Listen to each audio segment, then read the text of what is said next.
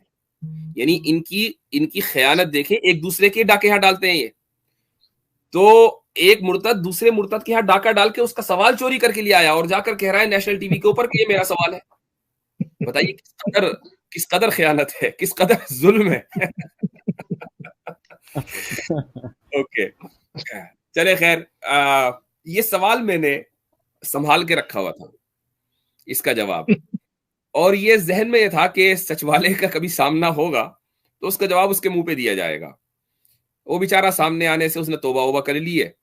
ویسے تو توبہ کے کانسیپٹ پر وہ یقین رکھتا نہیں ہے, لیکن جب بات ہم سے مناظرے کی ہوتی ہے تو فوراً توبہ اس کو یاد آتی ہے. تو وہ تو توبہ کر کے غار میں بیٹھ چکا ہے. تو اب میں سوچتا ہوں کہ اس کا جواب دے دیا جائے.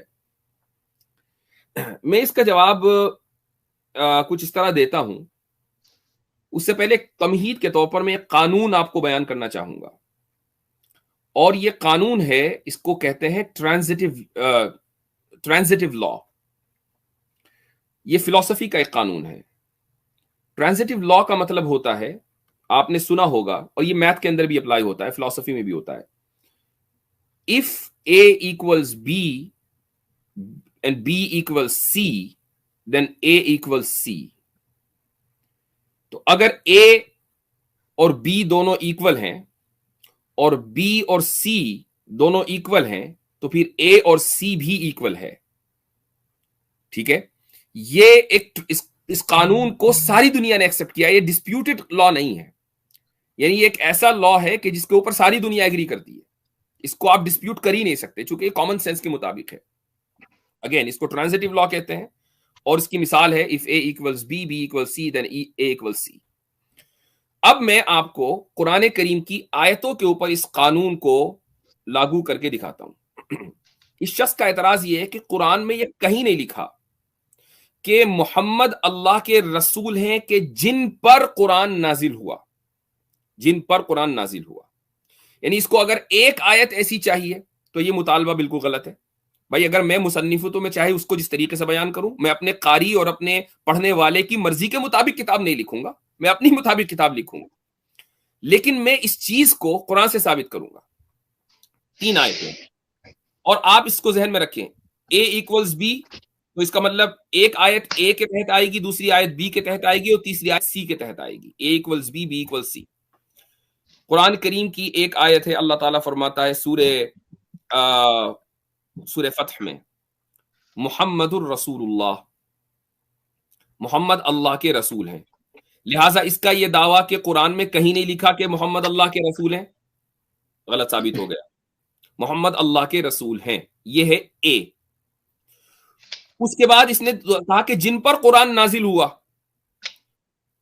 ایک آیت ہے سورہ آل عمران کی, اللہ تعالیٰ فرماتا ہے یا ایھا الرسول بلغ ما انزل الیک من ربک. اے رسول, اچھا محمد اللہ کے رسول ہیں, پھر اس رسول سے کہا جا رہا ہے کہ جو آپ پر نازل ہوا اس کو پہنچا دیں, جو آپ پر نازل ہوا اس کو پہنچا دیں. تو اس کا مطلب یہ آیت نمبر, یہ آیت ہے B. اس سے یہ ثابت ہوا کہ محمد صلی اللہ علیہ وسلم پر کچھ نازل ہوا. اب ہمیں آیت C چاہیے کہ کیا نازل ہوا. اللہ فرماتا ہے سورہ یوسف آیت نمبر 2 میں, انا انزلناہ قرآنا عربیا لعلکم تعقلون, ہم نے قرآن نازل کیا. تو اب دیکھیے محمد اللہ کے رسول ہیں, آیت A. محمد پر کچھ نازل ہوا اور محمد صلی اللہ علیہ وسلم کو اس کی تبلیغ کرنی ہے B. So A equals B. اور محمد صلی اللہ علیہ وسلم پر جو نازل ہوا وہ قرآن ہے, یہ ہے C. So A equals C. تو قرآن کریم کی ان آیتوں کو آپ جب ساتھ میں ملائیں گے تو آپ کو وہی نتیجہ نکلے گا جس کو میں نے ٹرانزیٹو لا کے تھرو بیان کیا ہے کہ محمد صلی اللہ علیہ وسلم اللہ کے رسول ہیں کہ جن پر کچھ نازل ہوا, جو نازل ہوا اس کا نام قرآن ہے. سورہ یوسف کی آیت سے پتہ چلتا ہے. جی ماشاءاللہ, بہت مختصر وقت میں آپ نے مفتی صاحب اس کو ختم کر دیا. یہ تو ایسے کہہ رہا تھا کہ میرے سوالوں کے جوابات کوئی دے نہیں سکتا. میں تو حیران ہوں اس سائیکی سے کہ لوگ سوال رکھتے ہیں اور کہتے ہیں میرے سوال کا کوئی جواب دے ہی نہیں سکتا. ہاں اگر یہ کہتا کہ میں یہ سمجھنا ہی نہیں چاہتا, مجھے جو کوشش کر لے سمجھا لے, میں سمجھوں گا ہی نہیں. یہ سمجھ میں آتی ہے. اور میں پچھلے دنوں میں بھی ایک ایگزامپل دی تھی, اور میں نے ایسی بیسک چیزیں دیکھی ہیں کہ دفعہ ایسے لوگ ہیں، فار ایگزامپل ایک اسٹوڈنٹ ہے 10th کا میٹرک کا، وہ سمجھنے جائے ٹیچر کے پاس اس کو سمجھ نہیں آتا، تو اس کے پاس جاتا ہے، 5ویں کے پاس جاتا ہے، اس کو سمجھ نہیں آتا. یہ تو سمجھ میں آتی ہے بات کہ بندہ یہ کہے کہ مجھے سمجھ نہیں آتی، یہ کہنا کہ میتھ بھی غلط ہے، کوئی سمجھا بھی نہیں سکتا، سمجھانے والے بھی غلط، یہ عجیب بات ہے. آپ ایک چیز سمجھ نہیں آتی، آپ کا مینٹل لیول ہی وہاں پر نہیں ہے، تو اب یہ آن کریں کہ بھائی میرا دماغ خراب ہے، میں نہیں سمجھ پا رہا اس چیز کو. لیکن یہ عجیب بات کرتا ہے کہ یہ سمجھا ہی نہیں جا سکتا، اس سوال کا جواب دیا ہی نہیں جا سکتا. خیر میں اس کی آپ کو یہ اگلا کوشچن اس کا آپ کو بھی سنواتا ہوں کہ یہ مزید کیا کہتا ہے. سمیر صاحب کہاں چلے گئے ہیں؟ جی 3 یہ ہے، یہ کہتے ہیں کہ اسلام کے اندر وومنز کو، عورتوں کو برابری کا حصہ دیا جاتا ہے، ان کو عزت دی جاتی ہے، ان کے پیروں کے نیچے جنت ہے ایسا بتایا جاتا ہے. تو وہی قرآن یہ کیوں کہتا ہے اور وہی کتاب کیوں کہتا ہے کہ محمد صاحب نے کہا کہ میں نے سب سے زیادہ جہنم میں عورتوں کو دیکھا؟ اس لیے جہنم میں جائیں گی کیونکہ یہ کم عقل ہیں، ان کے اندر آدھا دماغ ہے اور ان کو پیریڈز آتے ہیں، منتھلی، اس لیے جہنم میں جائیں گی. تو جو چیز خود ان کو خدا نے دی ہے، جو اللہ نے دی ہے ان کو چیزیں، وہ اس کی وجہ سے جہنم میں ڈال دی جائیں گی. تو اتنا زیادہ جو ہے ان کو دباتا کیوں ہے اسلام؟ ان کو کہتا ہے کہ عورتوں کی عقل آدھی، عورتوں کا جائیداد میں حصہ آدھا، عورتوں کو امیر نہ بناؤ.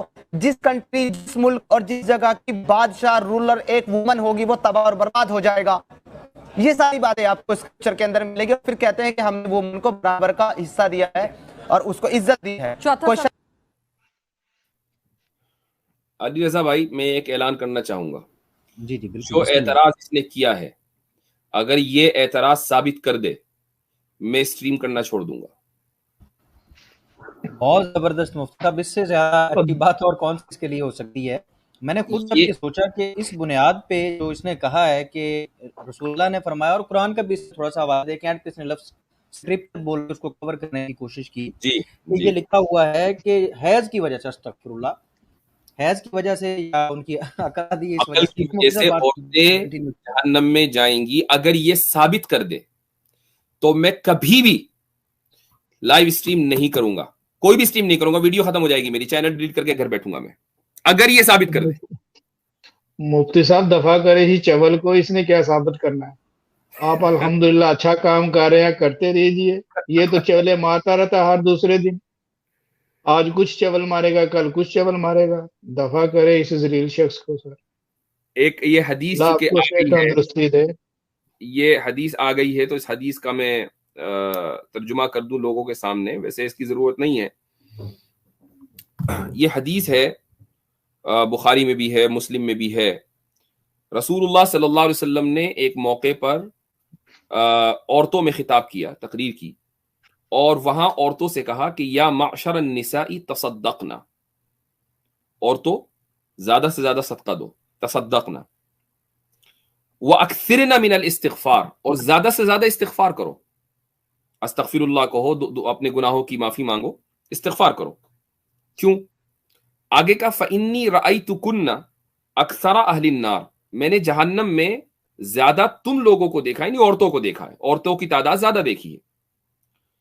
تو ایک عورت نے کہا کہ یا رسول اللہ، ایک دم بیچ میں ایک عورت کھڑی ہوئی اور اس نے سوال کیا، یا رسول اللہ ہمارا کیا قصور ہے کہ ہم جہنم میں ہماری تعداد زیادہ ہوگی؟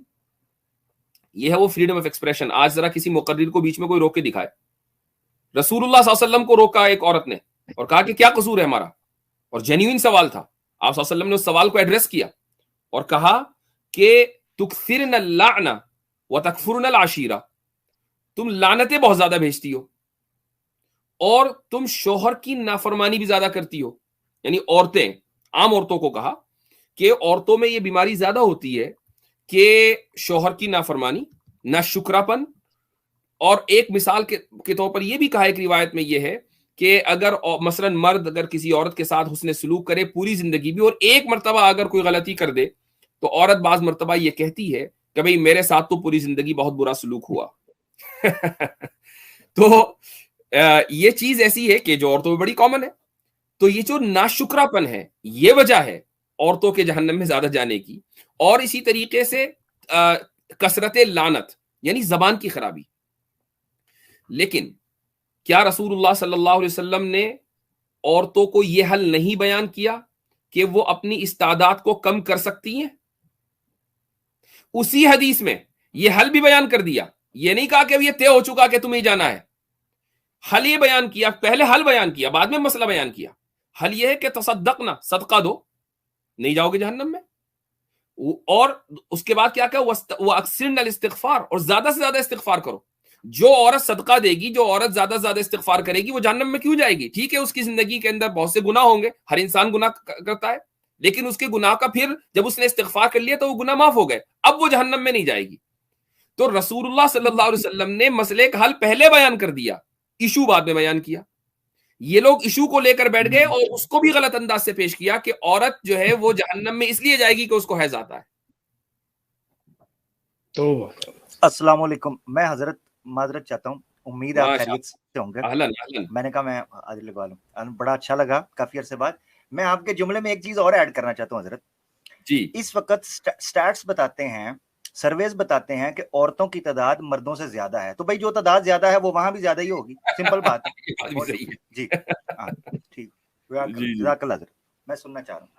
اچھا عامر بھائی, مجھے یہ لگتا ہے کیونکہ یہ ایڈم سیکر کے ساتھ بھی بیٹھا رہا ہے تو کہیں مجھے لگتا ہے اس نے نا کہیں غلطی سے بائبل کا چیپٹر احبار پڑھ لیا ہے, کتاب احبار پڑھ لی ہے.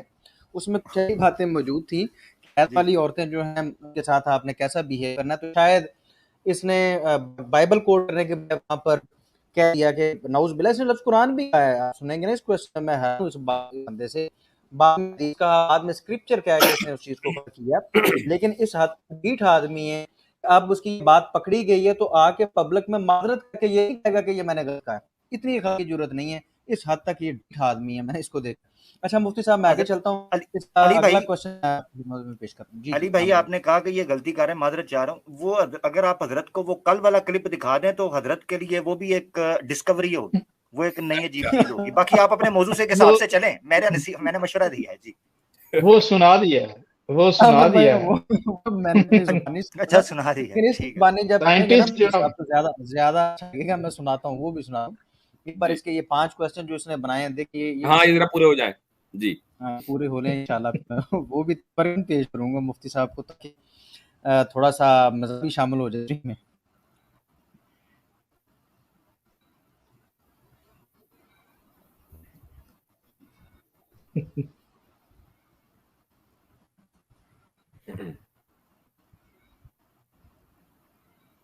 سمیر صاحب بول بھی نہیں یار, چپ ہی کر گئے. نمبر 4 یہ ہے کہ قرآن کے اندر, پوری کتاب کے اندر کلیم کیا جاتا ہے قرآن جو ہے وہ خدا کا کلام ہے, اس کتاب ہے, اس کی بات ہے. پوری قرآن کے اندر اللہ کہیں بھی فرسٹ پرسن تو چھوڑی, سیکنڈ پرسن بھی نہیں ہے, بلکہ تھرڈ پرسن ہے. وہ کہتا ہے الحمدللہ رب العالمین, یعنی کہ تمام تعریف صرف اللہ کے لیے ہے. جب اللہ ہی کا کلام ہے, وہی کلام کر رہا ہے, تو یہ کون سے اللہ کی بات کر رہا ہے وہ کہ سب تعریف اس کے لیے ہے. اور وہ آگے کہتا ہے الحمدللہ رب العالمین الرحمن الرحیم مالک یوم الدین ایاک نعبد و ایاک نستعین, یعنی کہ تم نے سیدھے راستے پر چلا, ان کے راستے پر جن کو تو نے کامیاب کیا, نہ کہ راستے پر جن کو تو نے برباد کیا یا گمراہ کیا. یہ کون سا اللہ ہے جو خود دوسرے اللہ سے دعا کر رہا ہے کہ مجھے سے راستے پر چلا؟ تو یہاں پر اللہ تھرڈ پرسن ہے. اللہ لا الہ الا هو الحی القیوم, کہ اللہ کے سوا کوئی معبود نہیں ہے. اب یہ کون سا خدا ہے جو خود اپنی بات کر رہا ہے اپنی ہی کتاب کے اندر؟ پوری کتاب کے اندر اللہ تھرڈ پرسن ہے, فرسٹ بھی نہیں, سیکنڈ بھی نہیں. 5واں میرا یہ ہے, اگر کوئی یہ ثابت کر دے کہ اللہ فرسٹ پرسن ہے تو ہاں, صرف 4 آیتیں قرآن کی ایسی ہیں جن میں فرسٹ پرسن کی طرح بات کرتا ہے, اور وہ بھی ہمارے لیے نہیں ہے, پرانا ایک قصہ ہے اس کے بارے میں بتا رہا ہے کہ ہم نے ان سے یہ. میرا 5واں کوشچن ایسا ہے, ایک تو ہوتی ہے چوری جو ہے وہ ہوتی ہے رات کے اندھیرے میں, کوئی آدمی سو رہا ہو. ایک ہوتا ہے ڈاکہ ہوتا ہے دن کے اجالے میں, اور سامنے والا موجود ہے اس کی موجودگی میں. یہ سوال کے اوپر ڈاکہ ڈالا گیا ہے, چوری نہیں کی گئی اس سوال کی. باقاعدہ سچوالا کے اس اعتراض کے اوپر ڈاکہ ڈال کے اس سوال کو اپنایا گیا ہے, اور اس کے بعد اس سوال کو جو ہے نیوز نیشن کے اس پروگرام میں رکھا گیا ہے. بھائی میں کیا کہوں اس کے جواب میں صرف اتنی بات کہنا چاہوں گا کہ جب میری ڈیبیٹ ہوئی تھی سچوالا سے، وہ ڈیبیٹ اسی موضوع پر ہوئی تھی کہ اللہ تعالیٰ فرسٹ پرسن ہے یا نہیں ہے قرآن میں. تو میں نے اس وقت ایک بات کہی تھی، سچوالا کو چیلنج دیا تھا، اور وہ چیلنج صبح قیامت تک ہے کہ بھائی یونانی میں، بھوٹانی میں، عبرانی میں، سریانی میں کسی بھی زبان میں آپ یہ ثابت کر دیں کہ متکلم کے کلام ہونے کے لیے متکلم کا فرسٹ پرسن ہونا ضروری ہے، تو میں ہار مان لوں گا. تو وہ چیلنج آج بھی زندہ ہے، وہ چیلنج آج بھی موجود ہے. لیکن یہ ڈھیٹ آدمی کس حد تک ڈھیٹ ہے، اس نے کہا چلیں یہ میں نیوز نیشن میں بیٹھا ہوں، یہاں پر لوگ یہ نئی بات تو میں یہاں پر رکھتا ہوں کہ دیکھیں میں نے کون سی چیز نکالی. تو سر ان کا نا مفتی صاحب وہی ہے کہ میں نے تو مداری دیکھے ہیں کہ وہ کہتے ہیں میں سانپ نکالوں گا، بس نا میں سانپ نکالنے لگا ہوں. وہ لوگوں سے چندہ بھی اکٹھا کرتے ہیں 10-10 20-20 روپے، لوگ وہاں پہ چکتے رہتے ہیں کہ نکالے سانپ بھی نکالے گا، یہاں تک کہ بچارے مایوس ہو کے بار بار نکل جاتے ہیں کہ یار اس کا تو سانپ ہی نہیں نکل رہا. یہ بھی یہی کام کر رہا ہے کہ باتیں ایسی کر رہا ہے جو بعد میں اس کو خود بھی پتا ہے کہ اس کے پاس سانپ ہے نہیں، یہ لوگوں کو دکھا دے. تو خیر اس کا آخری کویسچن جو آپ کی خدمت میں پیش کرتا ہوں اور پھر انشاءاللہ پروگرام کو آگے بڑھاتے ہیں. اس کا ایک سوال رہ گیا مفتی صاحب، میں آپ سے گزارش کرتا ہوں کہ اس کا بھی جواب دے دیجیے.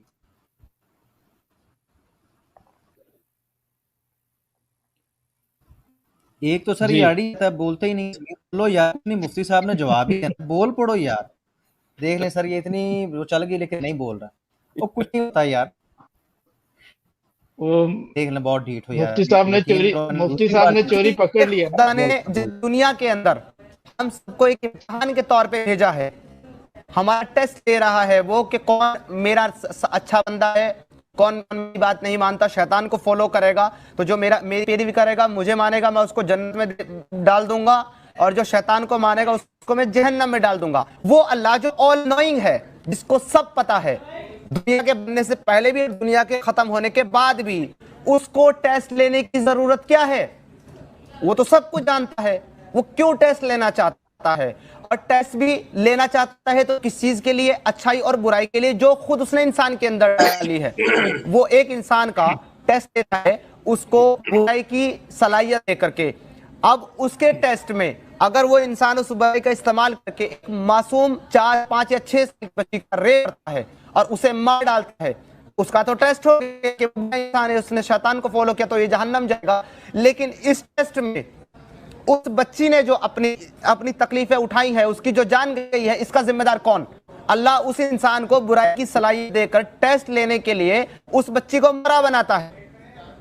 یہ میرا سوال ہے کہ جب خدا آل نوئنگ ہے، سب کچھ جانتا ہے، اس کو ٹیسٹ لینے کی ضرورت کیا ہے؟ ٹھیک ہے، تو یہ ایکس مسلم سمیر کے سوال ہیں. جی آپ نے علی رضا بھائی ایک سوال آپ سے پوچھتا ہوں. سوال یہ ہے کہ آپ کے ہاتھ میں ایک ڈنڈا ہے اور اس ڈنڈے سے آپ نے ایک کتے کو مارا.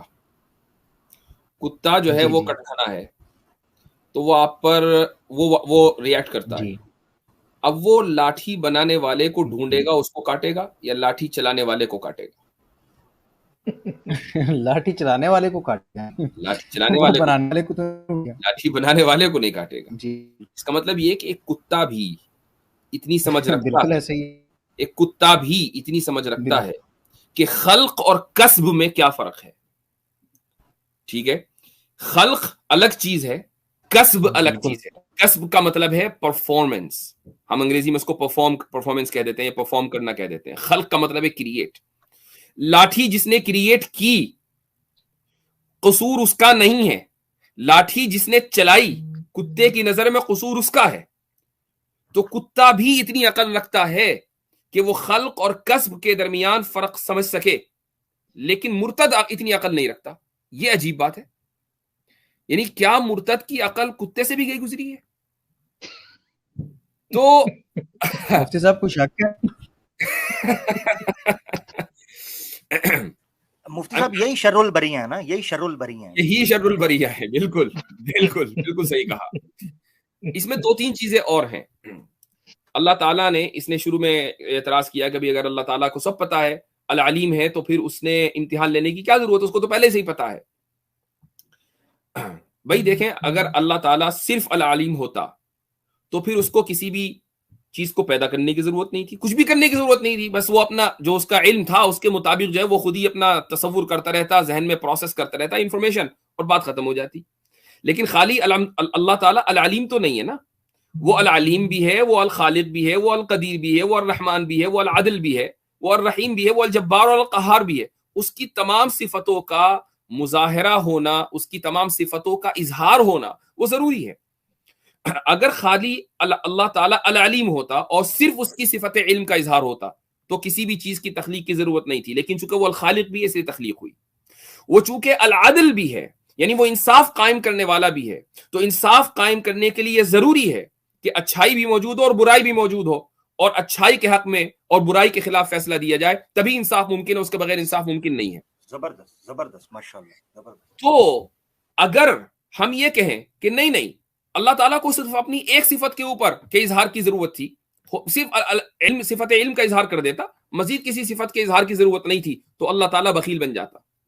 اور بخل عیب ہے اور اللہ تعالیٰ تمام عیب سے پاک ہے, اس لیے اللہ کی تمام صفات کا اظہار ضروری ہے. جب تمام صفات کا اظہار ضروری ہے اور ان تمام صفات کے اندر خلق بھی ہے, تکوین بھی ہے, عدل بھی ہے, انصاف بھی ہے, وغیرہ وغیرہ, تو اس دنیا کے اندر شر اور خیر, اچھائی اور برائی, ان دونوں کا ہونا از حد ضروری ہے. لیکن اچھائی اور برائی کو پیدا کرنا یہ برا نہیں ہے. برائی کو اختیار کرنا برا ہے اور اچھائی کو اختیار کرنا اچھا ہے. کیا آپ نے کبھی کسی بندوق بنانے والے سے سوال کیا کہ بندوق کیوں بنائی؟ ہمیشہ سزا اس کو دی جاتی ہے کہ جس نے بندوق چلائی. بندوق بنانے والے کو سزا نہیں دی جاتی کہ اس نے بندوق کیوں بنائی, کیونکہ اس بندوق کو اچھے کام کے لیے بھی استعمال کیا جا سکتا ہے, برے لوگوں کی کام کھینچائی کے لیے. جنگ میں اگر آپ دشمن پر آپ کے اوپر حملہ آور ہے تو آپ کو بندوق چاہیے, بندوق چلانا اس وقت آپ کے لیے ضروری ہے, فرض ہے آپ کے اوپر کہ آپ بندوق چلائیں. تو کیا دنیا میں ایسی کوئی عدالت دیکھی ہے کہ قاتل کو پیش کیا گیا, اس نے کہا بھائی بندوق ہی نہ بنی ہوتی تو میں کہاں چلا لیتا, لہٰذا بندوق چلانے والے کو پکڑو اور اس کو گرفتار کرو؟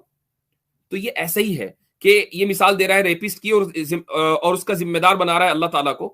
تو یہ ایسا ہی ہوا جیسا کہ قاتل یہ کہے کہ بندوق بنانے والے کو پکڑو, میرا کوئی جرم نہیں ہے. تو یہ بیسک لاجک, بیسک جو کامن سینس ہے, بیسک ریشنالٹی جو ایک بچے کے لیول پر, بلکہ میں نے کتے کی جو مثال دی, جانور کے لیول کی جو ریشنالٹی ہے وہ مرتد کے اندر نہیں ہوتی ہے.